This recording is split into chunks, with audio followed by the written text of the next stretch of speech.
সামাজিক যোগাযোগ মাধ্যমে লেখালেখি এখন অনেকের জন্য সহজ এক মাধ্যম।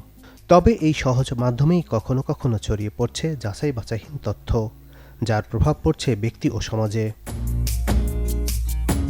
এমন প্রবণতা নিয়ে নিজের অভিব্যক্তি প্রকাশ করেছেন অভিনেত্রী সুনেরা বিনতে কামাল। মঙ্গলবার দিবাগত রাতে নিজের ভেরিফাইড ফেসবুক পেজে দেওয়া এক পোস্টে অনলাইন লেখকদের একটি অংশের আচরণ নিয়ে প্রশ্ন তোলেন এই অভিনেত্রী।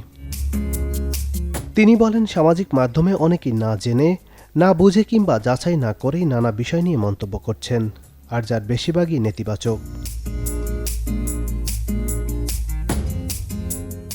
এ সময় পেশাদার সাংবাদিকদের ভূমিকাও তুলে ধরেন সুনেরা। তিনি উল্লেখ করেন, সাংবাদিকরা কঠোর পরিশ্রমের মাধ্যমে নিজেদের অবস্থান তৈরি করেছেন। সংবাদ প্রকাশের আগে তারা তথ্য যাচাই করে দায়িত্বশীলভাবে কাজ করেন। এটা সম্মানের দাবিদার।